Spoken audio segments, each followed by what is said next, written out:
En esta meditación que estamos haciendo sobre el libro de los Hechos de los Apóstoles, pensando en el poder que hemos recibido de Dios para testificar, hace 8 días, la semana pasada, estuvimos analizando el capítulo 10 de este libro, capítulo 10 de Hechos, un capítulo largo de 48 versículos, pero que nos permitió decir que como iglesia, como parte de nuestra identidad, decimos que llevamos el evangelio a cualquier contexto, que hay una tarea de llevar el evangelio a cualquier contexto, que no debe haber nada que nos detenga en ese propósito, y eso lo hicimos con base en la historia del capítulo 10, que es una descripción de la forma, una narración de la forma como el Espíritu Santo llegó sobre personas gentiles, es decir, sobre gente no judía, porque ya en el capítulo 2 del mismo libro habíamos visto que el Espíritu Santo llegó sobre la iglesia, pero en ese momento conformada solamente por personas judías, o como dice allí el texto, los de la circuncisión, los judíos. Pero luego en este capítulo 10 vimos, para sorpresa de los discípulos, de los judíos que fueron testigos, que también sobre los gentiles fue derramado el Espíritu Santo. Es importante recordarlo porque esta historia continúa. Esta historia, digamos, hoy vamos a mirar lo que sucede después de ese evento. Pero por eso no vamos a volver a leer todo el capítulo, pero sí por lo menos vamos a recordar 7 principios que se desprendieron de la lectura que hicimos de ese capítulo. Entonces recordémoslos rápidamente, esos 7 principios. Primero, y aquí aparecen también los versículos en los cuales está sustentado. Creo que la mayoría de ustedes estuvieron aquí. Si alguno no estuvo, le invito para que entre a nuestra página de YouTube, al canal, y pueda recordar esos 7 principios, pero aquí los mencionamos rápidamente. Primero, aunque nadie se salva gracias a sus buenas obras, Dios toma en cuenta a las personas que obran bien. Primera cosa que dijimos. Segundo, las tradiciones rituales, las prácticas rituales de fe, pueden limitar las acciones del creyente, pero no las de Dios. Es decir, Dios no está obligado ni limitado porque nosotros hagamos rituales. Nosotros somos los que a veces los rituales nos limitan. Número 3. La iglesia del Señor y la guía del Espíritu Santo son fundamentales en el proyecto de salvación. Nunca falta esa obra del Espíritu Santo y, por supuesto, en la tarea de la iglesia. Número 4, dijimos, la palabra de Dios nos permite interpretar al mundo. El mundo necesita la enseñanza de la palabra de Dios. Es decir, no es el mundo el que interpreta, ¿no? Porque el mundo no tiene el Espíritu Santo. La palabra de Dios interpreta al mundo. Y por lo tanto el mundo necesita que se le enseñe la palabra de Dios. Número 5, la iglesia ha sido enviada a proclamar a Jesucristo, pero se requiere que haya disposición para oír. Es decir, que no podemos, para decirlo coloquialmente, obligar o forzar o meter el evangelio por los ojos a la fuerza a alguien. Si no hay una disposición para escuchar, pues eso es una decisión voluntaria. Número 6, las personas reconocidas por sus buenas acciones también necesitan a Jesucristo y perdón de pecados.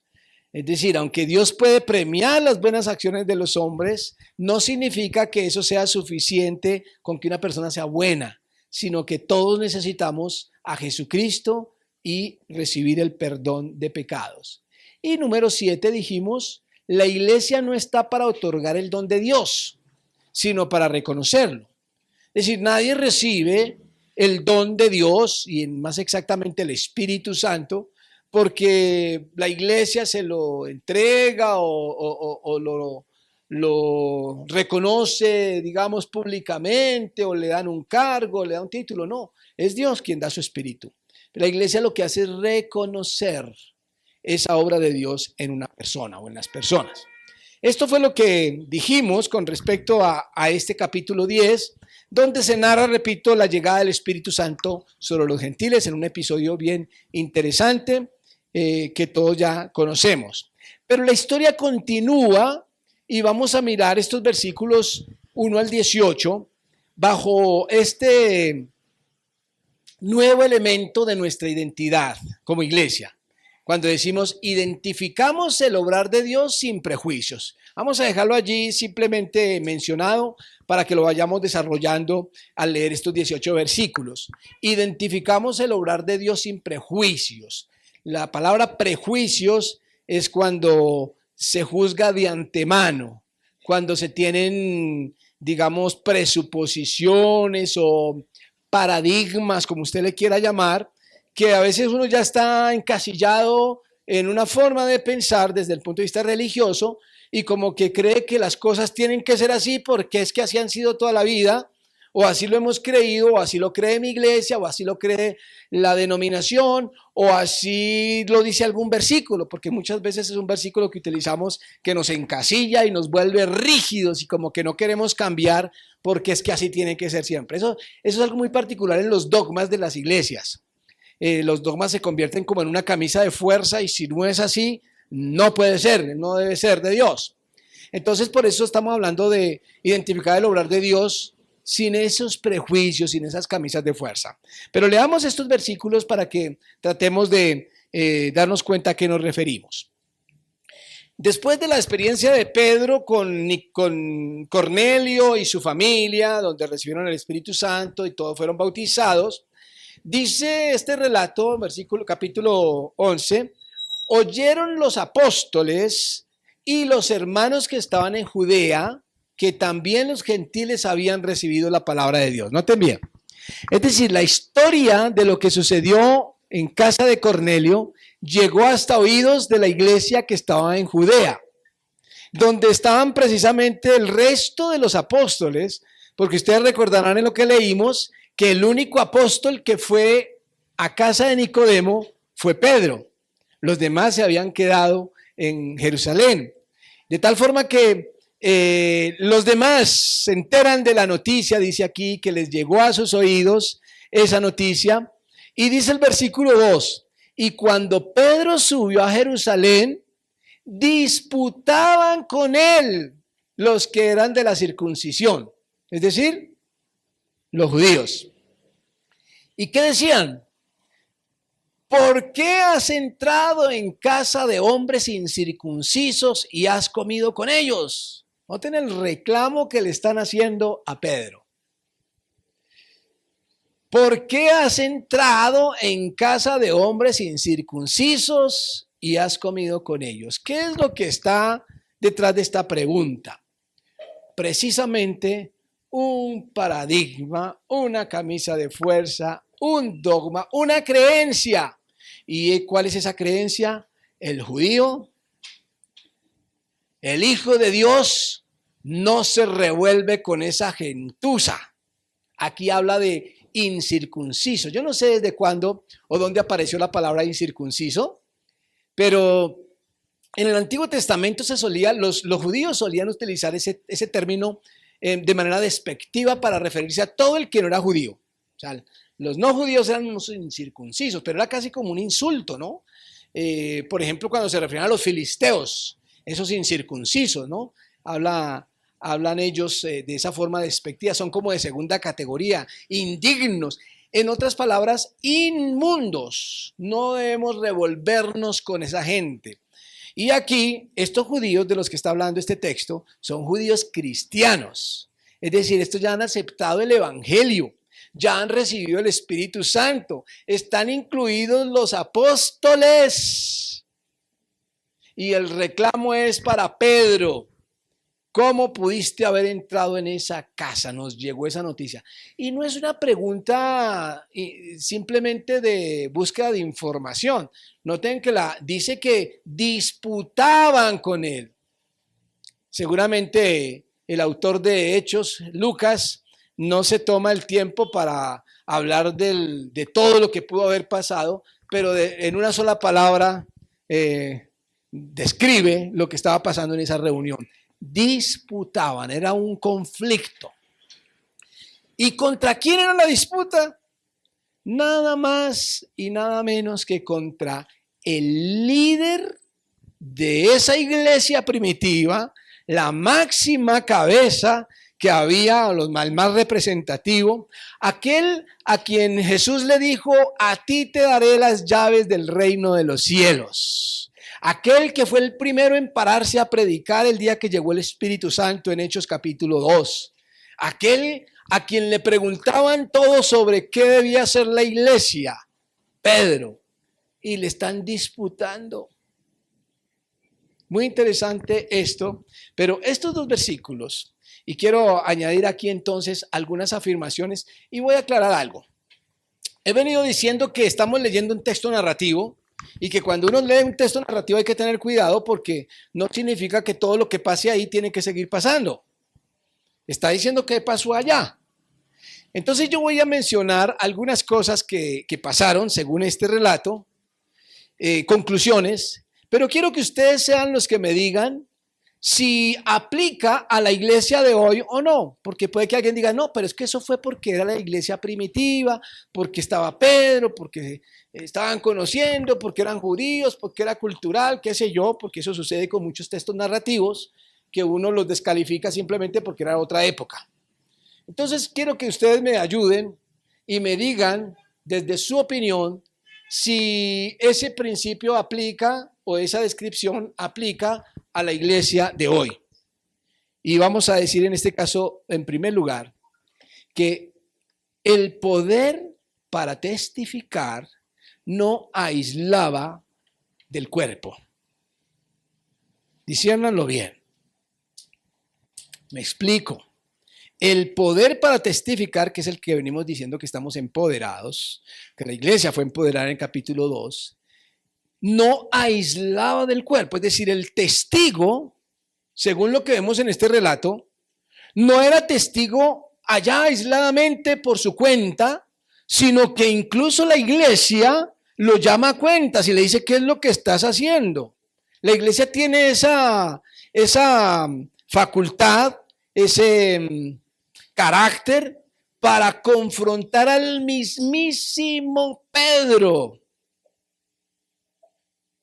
No era un testigo que podía decir: es que yo tengo el Espíritu Santo y por lo tanto yo veré lo que hago, sino que era dependiente del cuerpo llamado iglesia. Pregunto, ¿aplica para nosotros hoy? ¿Qué creen ustedes? Algunos dicen que sí, ¿sí? Bueno, voy a poner más atención al que de pronto levante la mano y diga: no estoy de acuerdo. Eso ya no es para nosotros, eso era para la iglesia de esa época. Ahí nos detenemos un poco. Mientras no me protesten, entonces doy por sentado que están de acuerdo. El poder para testificar no aislaba. Entonces, digamos, el poder para testificar no aísla.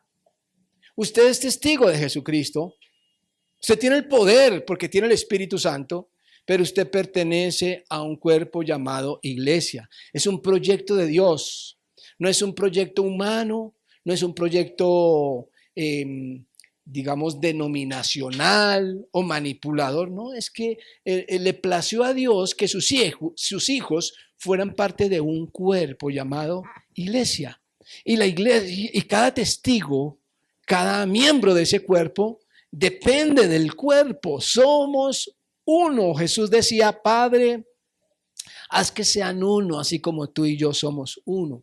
Así que no hay ruedas sueltas, ¿sí? Muchas veces hay personas que han creído en el evangelio, pero por alguna razón tienen algún resentimiento con la iglesia o han tenido experiencias traumáticas o dificultades u oposición, y entonces dicen: no, yo voy a hacer mi rancho aparte. Incluso algunos hacen ese rancho aparte a tal punto que desarrollan iglesias. Es decir, forman su iglesia, que algunos utilizan el mal llamado término iglesia de garaje, que muchas veces resulta de una independencia. Yo yo sé hacerlo, no necesito depender de nadie. Y se establecen muchas veces ese tipo de ministerios rueda suelta, pero a veces no son iglesias, a veces son personas que son creyentes, pero no quieren saber nada de estar sometido como a una autoridad, a un cuerpo. Pero creo que Pedro nos da un gran ejemplo, sobre todo por quién era. Aquí está diciendo lo que la iglesia le dice, ¿no? La pregunta que le hace. Seguramente, teniendo en cuenta quién era Pedro, ¿qué hubiera podido decir Pedro? ¿Ustedes no saben quién soy yo?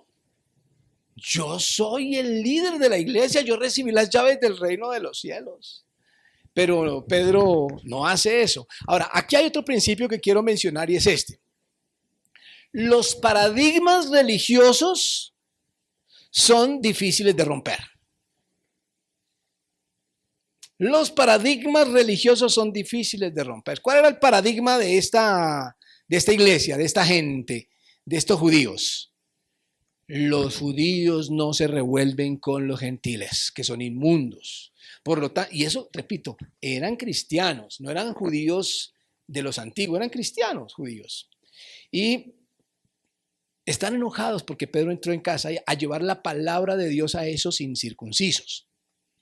Era algo que les costaba trabajo, por eso cuestionan a Pedro, porque no pueden romper esa forma de pensamiento. Y cuando digo paradigma, quiero enfatizar algo. La idea de que el evangelio o la palabra de Dios o la salvación era exclusivamente para los judíos no descansa en la palabra de Dios. Descansa en la mentalidad del judío.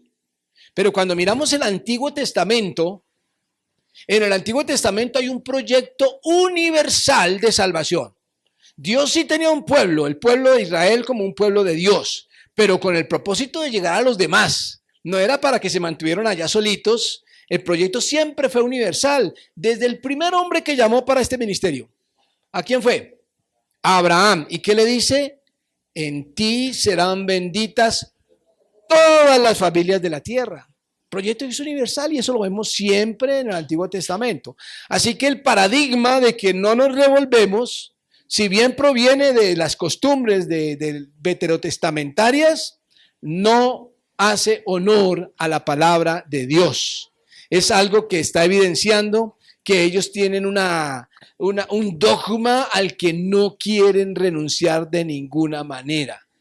Pregunto, ¿esta realidad de que los paradigmas son difíciles de romper tiene algo que ver con nosotros hoy en día? ¿Será algo que nos hace reflexionar? ¿Es un espejo para nosotros? ¿Puede usted pensar de pronto en algún dogma, en algún paradigma religioso que como cristianos hoy en día tenemos y que a veces nos cuesta trabajo aceptar que no sea así? Tal vez podríamos hacer una lista de algunos ejemplos y vendrá a su mente cosas como, no sé, temas que tienen que ver con la Santa Cena, temas como formas de vestir, por ejemplo, ¿cierto? Formas de hablar, que seguramente uno diría, rechazaría, o incluso también personas, posiblemente hayan clasificación de personas en la iglesia de acuerdo, no sé, a su condición material, a su estrato social, pero también a su nivel espiritual. Muchas veces clasificamos la gente y como que decimos esto no es para esta persona, ¿no? Hace muchos años, unas décadas atrás, cuando el evangelio llegó a nuestro país, se empezó a compartir el evangelio en los estratos más humildes, digamos, del país. El evangelio entró por sectores de mucha pobreza. Y los primeros creyentes más que todo eran de esos estratos. Pero se llegó a generar la idea de que el evangelio era para los pobres, ¿no? Y como que cierto rechazo hacia los más acomodados. Y fue con el tiempo, y yo diría por allá por la década de los 80, finales de los 70, 80, que empezó a llegar el evangelio a otros condiciones, a otros niveles, a otros estratos, y entonces se empezaron a formar iglesias en sectores de estrato alto, lugares exclusivos, y se formaron iglesias un poco más de gente profesional. Yo viví la experiencia de crecer en una iglesia de estrato social medio, y cuando empiezo ministerio me ubicaron en una iglesia de un estrato un poco más elevado, donde todo el mundo era profesional, y yo no había tenido el privilegio de tener una carrera universitaria, y yo me sentía ya pero insignificante, me daba miedo la gente, y mis compañeros de ministerio eran gringos, yo era el único chipcha, entonces era un poquito complicado, me sentía inferior. Entonces genera siempre cierta discriminación, pero se desarrolló la idea entonces ahora de menospreciar al pobre en algunas personas. Entonces esos paradigmas pueden generar división y separación dentro de la iglesia. Eso es una realidad que todavía podemos vivir. Ahora, ¿qué decir del liderazgo? Muchas veces clasificamos quién puede servir en el liderazgo y quién no. Y cuando miramos el pasado de una persona, a veces decimos, no, como es divorciado, como vivió esto o aquello, entonces no puede servir en el ministerio. Y definimos nosotros si pueden o no pueden. Inclusive hasta la práctica más elemental de la fe, que es la participación en la Santa Cena. Algunas veces, si una persona vive en unión libre, no puede participar de la Santa Cena, por ejemplo. ¿Pero de dónde dice eso? No, eso lo construimos nosotros como iglesia, pero eso no está en ninguna parte, pero se convirtió en una norma, en un dogma, en una doctrina, y nos cuesta trabajo aceptarlo. Y entonces se llama, alguien me decía esta semana que fue a una iglesia por primera vez y había Santa Cena, entonces pasó a tomar la Santa Cena y había un diácono allí, como lo vio que era nuevo, le preguntó, ¿usted es bautizado? Para saber si podía participar de la Santa Cena. Camisas de fuerza que no provienen de la Escritura. Así le pasaba a estos judíos. Los paradigmas religiosos son difíciles de romper. Pero ¿qué pasó? ¿Qué contestó Pedro? Miremos la respuesta de Pedro. Dice versículo 4, entonces comenzó Pedro a contarles por orden lo sucedido. ¿Qué? ¿Necesitaba Pedro dar explicaciones? Siendo el líder que era, siendo el hombre que era, no habría sido suficiente decir, es que ustedes deben someterse a lo que yo digo porque a mí me entregaron esta tarea. Pero no, dice que Pedro empezó a contarle lo sucedido. Y ustedes pueden leer ahí esos versículos hasta el 15, donde él relata, ¿qué relata? Lo que vimos hace 8 días. O sea, relata el capítulo 10 en unos cuantos versículos, relató lo que pasó, lo que él vio, que tuvo una visión, cuenta que la visión del lienzo con comida que se le descendió para que él participara, cómo él lo rechazó, pero después el Señor le repitió que no llamara inmundo lo que él había limpiado. También contó que el mismo Nicodemo Cornelio había visto también un ángel en visión. Contó toda la historia. Y dice, versículo 12, y el Espíritu me dijo que fuese con ellos, con los hombres que había mandado Cornelio, que fuese con ellos sin dudar. Fueron también conmigo estos 6 hermanos. Y cuando dice estos 6, ¿qué quiere decir ese estos? Que estaban ahí presentes.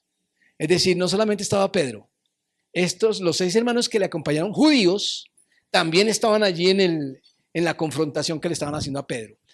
Y entramos en casa de un varón, Cornelio, a quien el Señor se le había aparecido, un ángel le había dicho que fuera a buscar a Pedro y que Pedro le iba a decir lo que debía hacer para que fueran salvos él y toda su casa.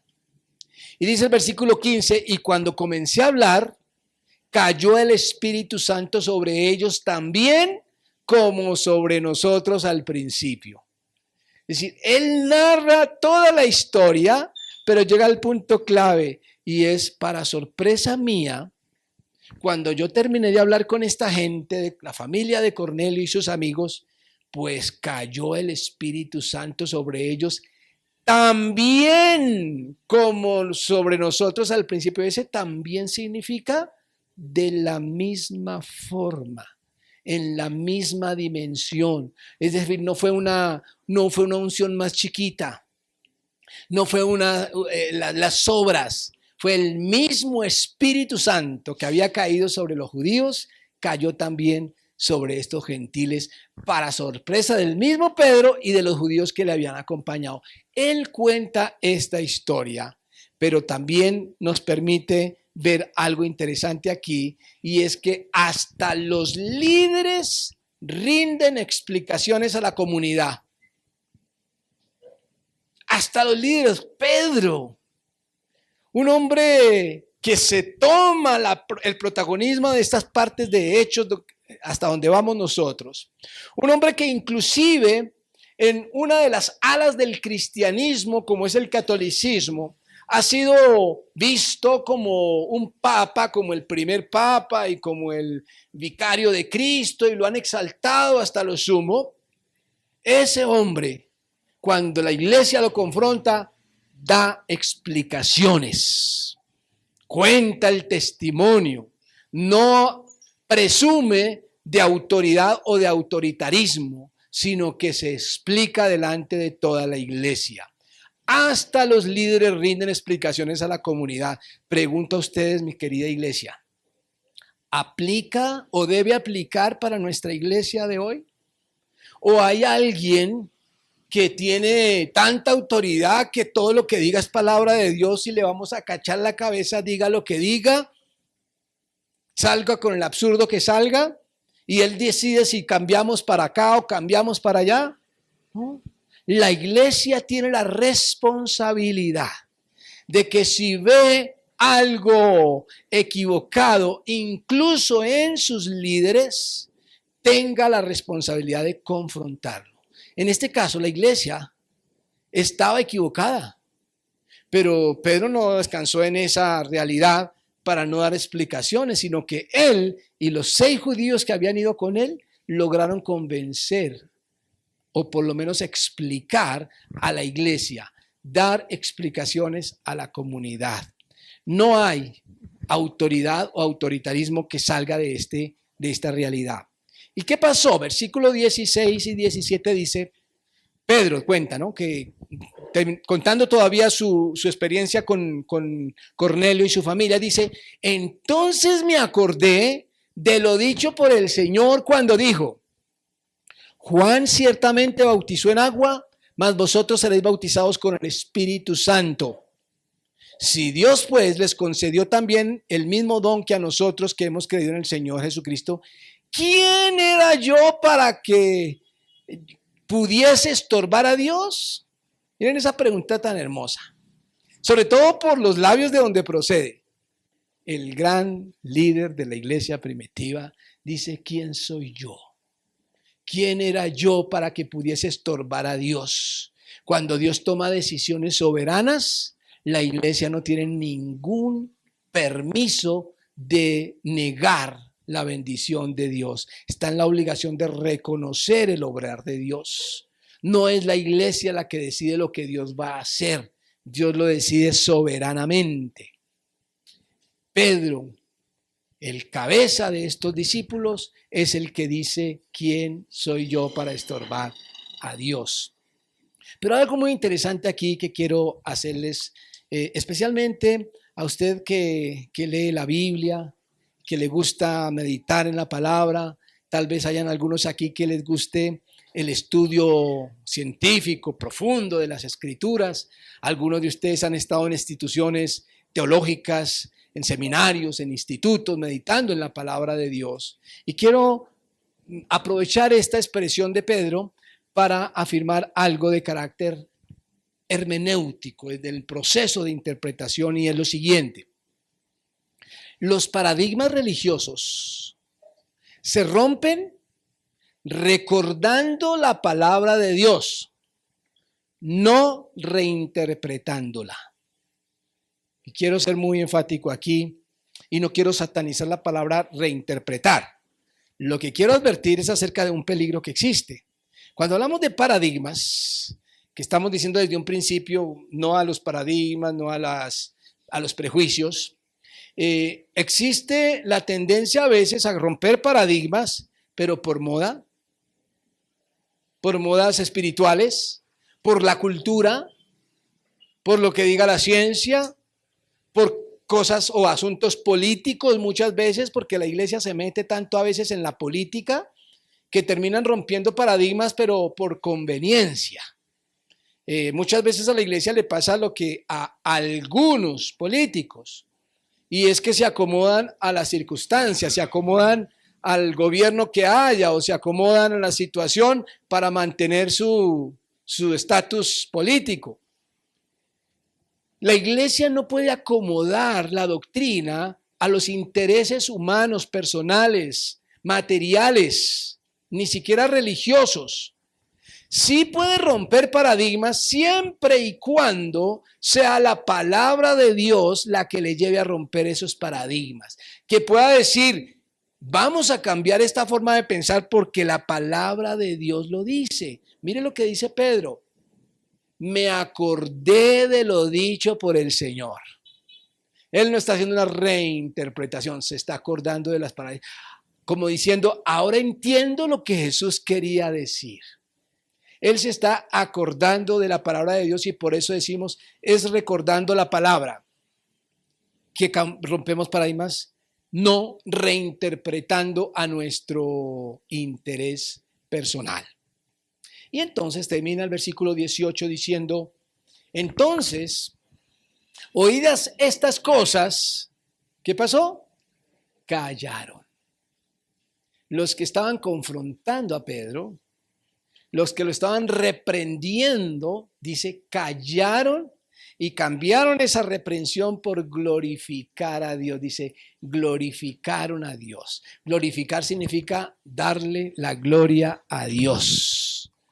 Viendo lo que estaba pasando y viendo que el Espíritu Santo llegó también sobre esta gente, ellos lo único que pueden decir es, de manera que también a los gentiles ha dado Dios arrepentimiento para vida. ¿Qué tal la pregunta, la expresión, no? De manera que también a los gentiles, nosotros pensábamos que no. Ellos están rompiendo el paradigma, pero lo están rompiendo con base en la palabra de Dios y el testimonio de lo que Dios hace. Es Dios quien les permite llegar a conclusiones como cuerpo, porque lo interesante aquí es que Pedro, después de que narra la historia, no dice, así que ustedes deben someterse a lo que yo estoy diciendo. No, el cuerpo en pleno dice, wow, callados, en unanimidad, en armonía, estaban viendo el obrar de Dios, eran testigos del obrar de Dios. Y eso nos permite decir que el obrar de Dios se interpreta en comunidad.